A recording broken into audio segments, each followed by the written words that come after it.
لو في اختلاف في الطول لطرف سفلي عن الآخر حوالي سنتي مثلا أو سنتي ونص، الجسم أحيانا بيعادلهم ويوازن نفسه بحيث ما تحسش أنت بالفرق ده. طيب أكبر من كده سيكة ممكن يحتاج مع الطبيب المعالج وتحت إشرافه حذاء طبي. طيب لو أكبر بحدود 3 سنتي ساعتها مع الجراح اللي أحيانا بيحتاج لتدخل جراحي. طيب ممكن يقيسوا الطرفين السفليين دول بمازورة زي زمان أو بالأشعة المقطعية اللي بتحسب بالملي أو الأشعة العادية علشان تشوف في ناحية أطول من التانية ولا لأ، ولو أطول أو أقصر قد إيه بالظبط. ولازم وأنا بصور بالأشعة المقطعية إن رجلين العيان تبقى لفة للداخل شوية بحيث تظهر معايا صابونة الركبة وهي اتجاهها للأمام بالشكل ده. بعد كده بناخد خط من منتصف مفصل الفخذ إلى منتصف مفصل الكاحل، وكل ما كان الخط ده بيمر او قريب من منتصف مفصل الركبة كل ما كان المريض ده طبيعي، وده في الغالب.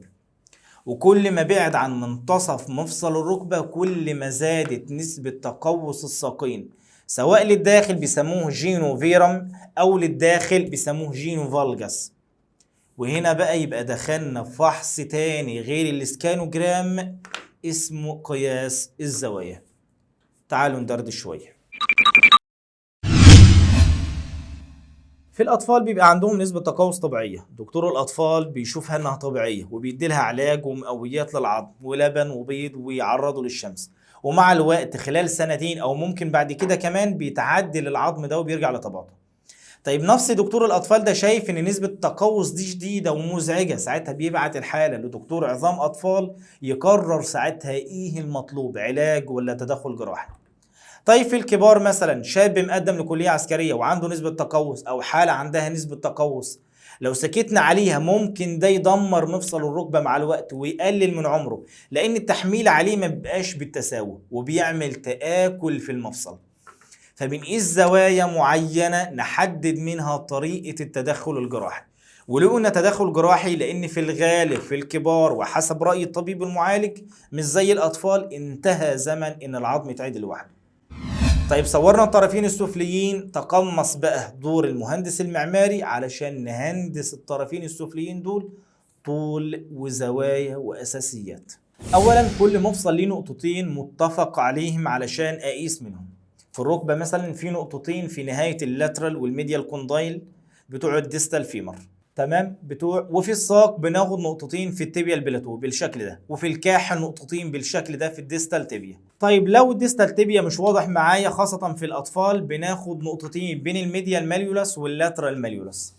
نيجي بقى للهيب جوينت، وده يمكن رخم حبتين لأنه مش فيزبليت هحط عليهم نقطتين والسلام، دي كرة مدورة مستديرة وبناخد نقطة في منتصفها بالظبط، سواء ان انا بغمق الصوره لحد ما توضح معايا شويه او ان انا باخد خط من منتصف الجريتر تروكانتر بتاع النك مع خط يمر في نص الهيد بالظبط، والتقاطع بتاعهم ده بيبقى السنتر بتاع الدايره دي بالظبط. بس ده يمكن مش على طول للاسف، لان في بعض الحالات بيكون عندها الجريتر تروكانتر. ثانيا المحور التشريحي، وده اللي بيمر بمنتصف عظمتي الفخذ والساق، منتصف النخاع العظمي ليهم اللي هو المظله. المحور التشريحي للناس الطبيعيه بيبقى متشابه لعظمتي الساق والفخذ مع بعض. نيجي بعد كده حاجه اسمها الميكانيكال اكسس اللي هو المحور الميكانيكي، وده بناخد خط بيمر من منتصف راس عظمه الفخذ لو اعتبرنا الراس دي دايره زي ما قلنا، وحتى منتصف مفصل الكاحل. وفي الناس الطبيعيه بيمر من او قريب من منتصف مفصل الركبه. الميكانيكال اكسس او الخط ده بيبقى للطرف السفلي بالكامل من منتصف رأس عظمة الفخذ الى منتصف مفصل الكاحل، على عكس الاناتوميكال اكسس اللي هو فيه واحد لعظمة الفخذ وواحد لعظمة الساق. ده بل كل حتة عظمة كل سيجمنت ليها محور تشريحي ومحور ميكانيكي علشان نقدر نحدد الديفيرماتي اللي موجود في انهي جزء من العظمة بالظبط. طيب علشان اقيس الزوايا دي بنبص على حاجتين مهمين جدا. الاولى اللي هي اللور ليمب الاينمنت، ان هو ان الميكانيكال اكسس ده او الخط اللي انا خدته ده بيبقى قريب من مفصل الركبه بالشكل ده، وكل ما كان قريب لمفصل الركبه او منتصف مفصل الركبه كل ما كان العيان ده طبيعي والدنيا تمام. او لكن لو بعد للخارج او للداخل بدرجه معينه بيبقى فيه ديفورماتي بدرجه معينه. بس في مشكلة قد كده، ان ممكن الخط ده بتاع اللور ليمب الاينمنت يبقى بالشكل ده ومعدي من منتصف مفصل الركبة، بس برضه في ديفورماتي في مفصل الركبة. علشان كده لازم نبص على الخطوة التانية اللي هي الجوينت اورينتيشن عن طريق النقط اللي احنا رسمناها في الاول دي.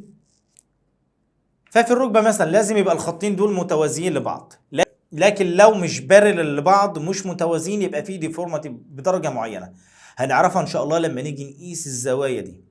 يبقى علشان نقول ان العيان ده نورمال لور ليمب او العيان ده طبيعي، يبقى لازم يكون فيه نورمال اكسيسز زائد نورمال جوينت اورينتيشن.